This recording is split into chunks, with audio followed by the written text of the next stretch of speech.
Second to final video with this project. This will be the most intense though. So I want you to double check your layers before you do anything else.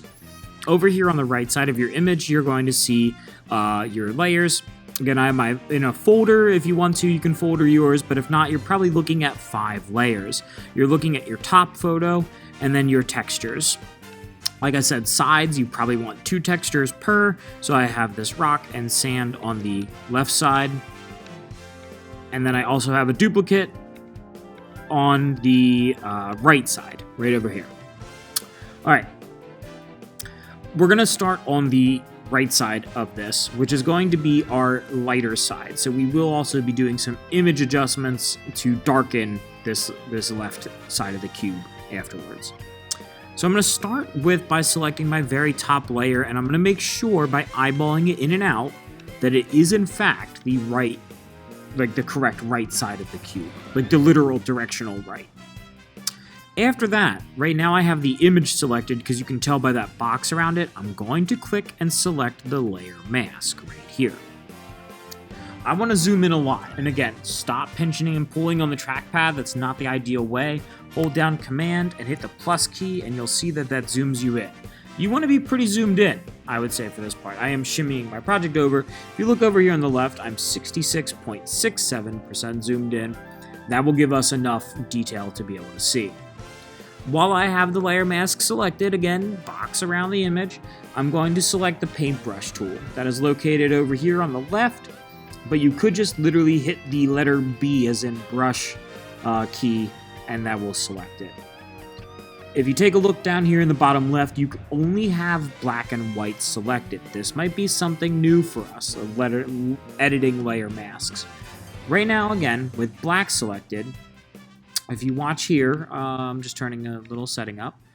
If I were to draw, it looks like it erases my sand, and you can see the rock behind it. However, if I go back over here, there's this little button with these arrows that will swap your colors. Now white is my front color. If I return to that same area and I draw again, it comes back. So it doesn't permanently erase, just temporarily hides it. We can use this to our advantage because you don't want a full thing of just sand here. I want to be able to change or intermingle the sand and the rock texture together. So I'm going to start by swapping back to black. The other thing I would recommend is that at the top of your screen, when you have the brush tool selected, you will see opacity. By default, it'll be 100%. Click this little drop-down arrow and change it anywhere between 30 and 40%. Now, when I click once and draw around, it will erase the sand, but not all of it. Every tap that I do will erase another 36%. Last but not least is our brush size. You can see my brush tool right here. If you tap the left bracket, it will make it smaller. If you tap the right bracket, it will make it bigger. The bracket keys are located to the right of the letter P if you're looking for them on your keyboard. So I recommend starting with a pretty big brush because that way it gets a more natural look to it, and then we can go in and do more nitty-gritty detail. Down at the bottom, I don't want any sand. I want that to be like a true rock layer down there. So I'm going to make sure that I have nothing left at the bottom. I'm going to decrease my brush. I'm going to take out some on the sides. Take out some over there as well. And now I want to bring some back. Instead of using this swoop arrow, you can hit the letter X on your keyboard. That'll swap you over to white, so that you can work a little bit more fast, and then you can intermingle those two a lot easier. Okay, pretty happy with that. Might cancel out a little bit in between there. The other thing that I recommend doing, I think this makes a really cool difference, is on the literal top. I'm going to hit X and swap to white, and I'm going to bring some of this sand from my side texture out into the top photo. If it's there available anyway. I always think this looks pretty cool. And try to stretch it out as far as I possibly can. And that way it actually looks like it should like wrap around into the bottom of the cube. Don't want it going into the sand dunes, so I'm going to take those away a little bit, click off of them, and hopefully I left with like a little bit more of like a natural blend. Don't worry about if you can see the black lines of the cube. They get taken out at the very end of this project, so no biggie on that one. I'm going to hold command and hit minus a little bit. Now I have a more natural look at what this could be, and I'm pretty happy. I think I want to take a little bit away from right there, though. Maybe I did too much. Bring some back.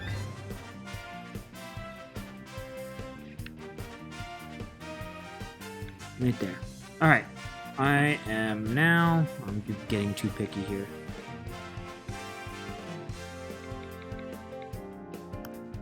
I am now relatively satisfied. Okay. We're going to move our way to the other side. Relatively same technique. So we don't need to do anything to your bottom texture. Whatever is your second texture on the right side, skip it. So if you look at my layers here, I'm going to go to the sand texture, which is my top texture, but now I'm on the left side of the cube. Hit the eyeball just to double check that that is actually the case. Make sure that you have your layer masks selected. You can see again, I have it selected. Let me actually show you in this video. If you accidentally have the image selected and you think you're going to mask, A, it might not let you draw at all, like I currently, you can see that slash around my screen, or B, when you do draw, it's just going to come up as literally black, or literally white. So make sure that you have the mask selected. Let's zoom in again, Command plus a good bit.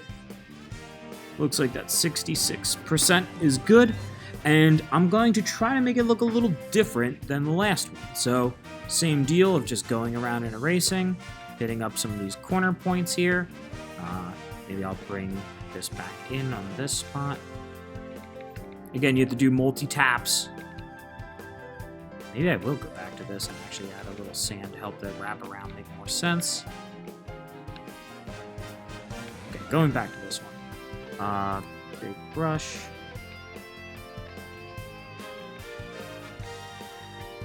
Leave a little sand on the bottom this time.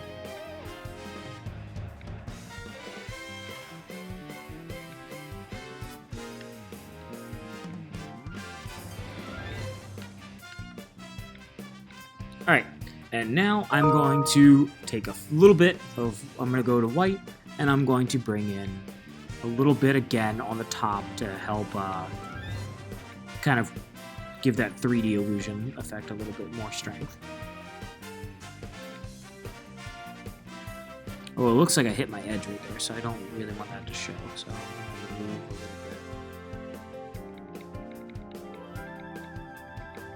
bit. A ton of taps.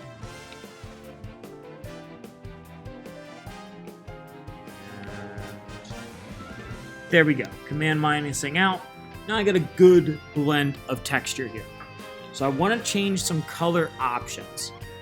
First things first is that the general color of the top doesn't really match my side super well. So I'm going to select the top photo up here. And up at the top of your screen, you're going to see image. You'll see adjustments. There's a couple to check out. There's brightness and contrast and color balance. These, in my opinion, are the good ones. Brightness and contrast, I always check first. I'm going to see if it looks a little bit better if it's a little brighter. Yes. I'm going to bump the contrast up highly. No. Low? Maybe. Doesn't seem to make a difference. I think right there is good. I'm going to hit OK. Then I'm going to go back to image adjustments, and I'm going to go to color balance. This has a lot more options in it. This is pretty advanced. So there are midtones, shadows, and highlights right here. Shadows are literally like the darker, shadowy colors. Highlights are going to be your glares, and midtones are just about everything in between. So I'm trying to match it to these two on the bottom, which looks more, I would say, like red yellows, right? So I want to bump up the tones of yellow, maybe, or the tones of red. And then I want to go to shadows. I look at these shadows here, and I'm thinking, okay, they're bluish. No. Yellow? Maybe. Magenta? And maybe magenta is what's actually throwing it off. Yeah, green. green might actually get it a little closer. Highlights. Normally I always like yellow highlights, but not in this case. Red. There we go. It's a little bit closer now.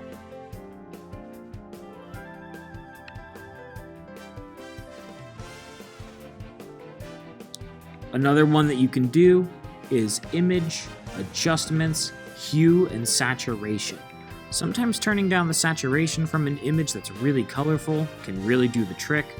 As you can see right there, I'm satisfied now. Awesome. So I'm going to hit OK.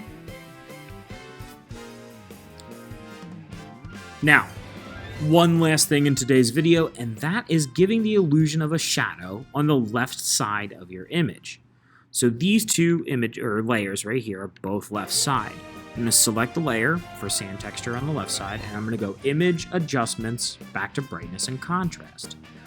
Under here, I'm going to turn down the brightness a little bit on that sand texture. And we'll mess with the contrast just to see.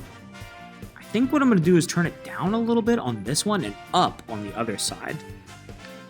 So we're going to go pretty low, like -102, and I'm going to hit OK. Going to my rock texture on my left side, I'm going to go Image, Adjustments, Brightness, Contrast. Also going to turn this brightness down quite a lot. Ditto with the contrast. And then I'm going to hit OK. Going to the top two here, we don't want to leave them just as is. We want to maybe tone them down a little bit. Image, Adjustments, Brightness, Contrast. Maybe not as far. I'm going to bump the contrast up. That way, that'll give it that little bit of like a shine effect to it. Gotta do it to the sand, because right now the sand is really sticking out like a sore thumb. So last one, turn it down a little bit, but not as far as the other one, and bump up the contrast.